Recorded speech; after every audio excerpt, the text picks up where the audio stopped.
السلام علیکم. محمد اظہر صدیق اپنے پروگرام میس ویوز کے ساتھ حاضر خدمت ہے. اتوار کا دن ہے، آپ کو پتہ ہے، اور 9 جون ہے. کل کا دن بہت ہی اہم ہے. کل میں رات میں تفصیلی آپ کے ساتھ میں ڈسکس کروں گا کہ کون کون سے کیسز مفاد عامہ کے یا باقی ہیں وہ سماعت کے لیے مقرر ہیں. بہت سے اہم معاملات ہیں. کوشش ہوگی کہ میں آپ تک وہ ساری چیزیں رکھ سکوں اور اب بتا سکوں آپ کو. کچھ چیزیں ہیں جس پہ گفتگو کرنا بڑی ضروری ہے. ایک تو سوشل میڈیا پہ کریک ڈاؤن جاری ہے. فائر وال لگانے جا رہے یا لگا دی ہے. اربوں روپیہ ہم نے اس کام پہ خرچ کر دیا ہے اور پتہ نہیں اب کیا ہوگا.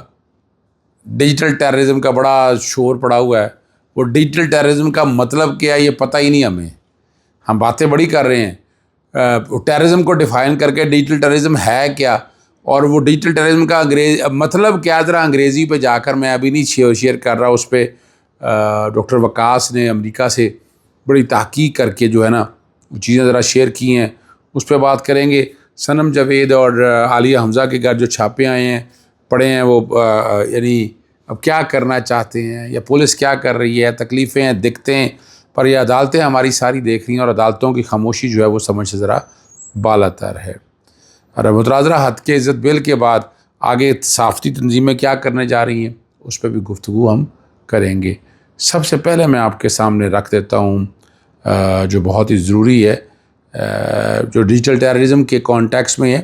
یہ ٹویٹ وقاص نے کیا ہے، ڈاکٹر وقاص نواز نے، کہ ڈیجیٹل دہشت گردی کیونکہ ہمارے ہاں ہر اصطلاح کا غلط استعمال کیا جاتا ہے. ہر دور میں ہماری نوجوان نسل کو ایک نئی ٹرم بتا کر ٹرک کی بتی کے پیچھے لگایا جاتا ہے. یہ وہ کہ لکھ رہے ہیں. اس سے پہلے 5th جنریشن وار فیئر کی اصطلاح پیش کی تھی اور اب ڈیجیٹل دہشت گردی.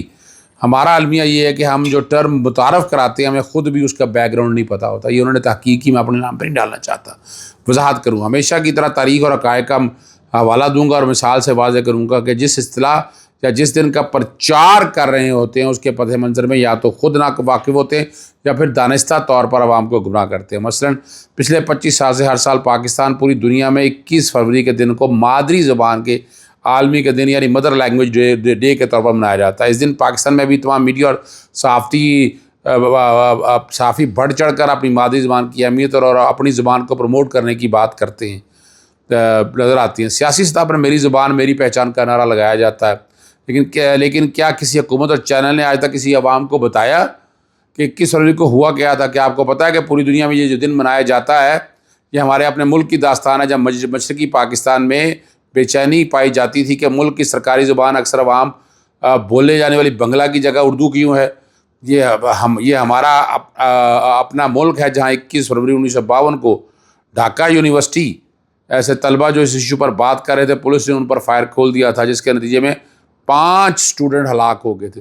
دسمبر 1971 میں سکوتر ڈھاکہ باز سے 31 فروری کو بنگلہ دیش میں قومی مادری زبان کے دن کے طور پر منایا جاتا ہے. اور پھر 17 نومبر 1999 کو وہ دن آیا جب اقوام متحدہ کے ادارے یونیسیف نے اس دن کو پوری دنیا میں مادری زبان کے عالمی دن کے طور پر منانے کا اعلان کر دیا. اور اس دن سے لے کر اب تک یہ سارا پاکستان سمیت پوری دنیا منایا جاتا ہے. تو میں یہ ساری کہانی آپ کو کیوں سنا رہا ہوں، اس کا ڈیجیٹل دہشت گردی سے کیا تعلق ہے. جس طرح ہمیں آج سے پہلے مادری زبان کے دن کے بیک گراؤنڈ نہیں پتہ تھا پھر بھی زور و شور سے مناتے تھے، حالانکہ ہم خود اس ثانیہ کے مجرم تھے. اس طرح اس ٹرم ڈیجیٹل دہشت گردی کا بیک گراؤنڈ بھی نہیں بتایا گیا. ہماری ریاست خود اس کے مرتکب ہو رہی ہے اور ہمیشہ کی طرح جو جرم خود کرتی ہے اس سے متعلق اصطلاح کوئی مطلب بدل کر الٹ مطلب کے ساتھ عام کر دیتی ہے. یونیورسٹی آف ٹیکساس کے پروفیسر رابرٹ ٹیلر کی کتاب digital crime and digital terrorism کے مطابق ڈیجیٹل دہشت گردی کی اصطلاح سائبر کرائم یا ہیکنگ جیسے جرائم کے لیے استعمال کی جاتی ہے. اس طرح وائرس کے ذریعے انٹرنیٹ بلاک کرنے، ویب سائٹ کو محدود کرنے اور سوشل میڈیا تک عوام کی رسائی روکنے کو بھی یہ کتاب ڈیجیٹل ٹیررزم کہتی ہے. کتنے شرم کی بات ہے کہ یہ ٹرم اور ایسے بینر خود اس ریاست کی طرف سے عام کیے جا رہے ہیں جو خود اس جرم کے مرتکب ہو رہی ہے. نفسیات کی زبان میں اس رویے کو ریئیکشن فارمیشن کہا جاتا ہے، یعنی جس بات کا پرچار کرنا اس کے متضاد کرنا. ابھی جب تک پاکستان میں ٹویٹر پر یہ تحریر پڑھ رہے ہوں گے تو کوئی وی پی این استعمال کر رہے ہوں گے کیونکہ ٹویٹر بلاک ہو گیا. اس طرح انٹرنیٹ بند کر دیا گیا. یوٹیوب کے الگورتھم بھی چھیڑ چھاڑ کرنا یہ اسی ڈیجیٹل دہشت گردی کے ضمن میں آتا ہے جسے یہ ریاست نوجوان نسل کو ڈرانا چاہ رہی ہے. جس بات کا باہر کی دنیا آزادی اظہار رائے، فریڈم آف ایکسپریشن اور فرسٹ امینڈمنٹ بل رائٹ جو ہے کہتی ہے ہمارے، اس کو ڈیجیٹل دہشت گردی کہا جاتا ہے. جبکہ ماورائے عدالت لوگوں کو اٹھانے، ان کے پرائیویٹ کال ریکارڈ کرنے، عدلیہ کو دمکانے، سیاست میں مداخلت اور مارشل لگانے میں مہذب دنیا فاشزم اور ڈکٹیٹرشپ کے نام سے یاد کرتی ہے، اور ہمارے ان امور کے لیے قومی سلامتی اور وسیع تر مفاد کی اصطلاحات استعمال ہوتی ہے. اس کتاب کی سب سے بڑی ڈیجیٹل دہشت گردی خود یہ ریاست کر رہی ہے. یہ ذرا سنیے کہ آپ کو چاہیے کہ پروفیسر رابرٹ ٹیلر پر بھی کسی غداری، کسی 9 مئی کا مقدمہ کرے اور ان کو ڈیلس سے اٹھا کر آزاد کشمیر سے برآمد کروائیں. یہ جو ڈاکٹر وقاص نواز نے لکھا ہے، ان کی ٹویٹ میں کوشش کروں گا بیک گراؤنڈ پہ شیئر کر دوں. میں نے مناسب سمجھا کہ میں آپ تک وہ ساری بات جو ہے وہ رکھ دوں تاکہ آپ کو سمجھ آ جائے کہ اصل بات ہے کیا اور اس کا مقصد کیا ہے. مقصد صرف آپ تک بتانے کا. آگے نے دیکھ لیا سنم جاوید اور عالیہ حمزہ کے گھر، وہ بیک گراؤنڈ پہ وہ چل رہی ہیں دونوں کے گھر. دیکھیں کب سے گرفتاری ہوئی ہے، 9 مئی سے، اور ان گرفتاریوں میں رکھا ہوا ہے آپ نے سال سے زائد عرصہ ہو گیا ہے. تو یہ جو کچھ بھی تھا، یہ سارا جو کچھ برآمد کرنا تھا، پہلے اب نیا کیا برآمد کرنا ہے؟ کیا پلانٹ کیا جا رہا ہے؟ اب تو نظر یہی آ رہا ہے کہ پلانٹ کیا جا رہا ہے اور بتانا چاہ رہے ہوں گے یعنی. اور موبائل تو سنم جاوید نے دے دیا، پھر گھروں پہ توڑنے کا آپ گئے ہیں ریڈ کرنے کے لیے، آپ کے پاس سی ڈی ہے، آپ کے پاس اور طریقے ہیں، لیکن اب دروازوں کو توڑنا، عالیہ حمزہ کے گھر کو دروازوں کو توڑنا، یہ کیا ثابت کرتا ہے؟ تکلیف دہ بات ہے. آپ کو ایسے کسی عمل کا حصہ نہیں بننا چاہیے کہ جو یہ ثابت کر رہے ہیں. اسے دیکھیں لوگوں میں مایوسی پھیل رہی ہے. میں تو یہ سمجھتا ہوں اس لوگوں میں مایوسی پھیل رہی ہے. اس مایوسی سے بچنا بڑا ضروری ہے، اور اگر آپ نہیں بچیں گے تو پھر باتیں بہت سی ہوں گی. بہت سی باتوں کو پھر جواب ہمارے پاس نہیں ہے، آپ لوگوں کے پاس ہے. بجٹ، اچھا اگلی جو بات ہے بجٹ کی تیاری پر جو ہے نا، پیپلز پارٹی نے تحفظات کا اظہار کر دیا ہے. خوشی شاہ نے کہا ہے کہ بجٹ سے متعلق نہیں کچھ بتایا، نہ ہی اعتماد میں لیا. نون لیگ نے جکاری پالیسی، ٹیکسز اور ترقیاتی پروگرام پر کیا کر رہی ہے، عوام کو ریلیف دینے کے اقدامات کیا، کسی صوبے کو کیا حصہ دے رہی ہے. یہ نہیں بتایا کہ بجٹ حکومت خود بنا رہی ہے یا IMF کا بجٹ مسلط کیا جا رہا ہے. علاوہ یہاں ایک بات میں بھول گیا، وہ بیک گراؤنڈ پہ کچھ چیزیں چل رہی ہوں گی.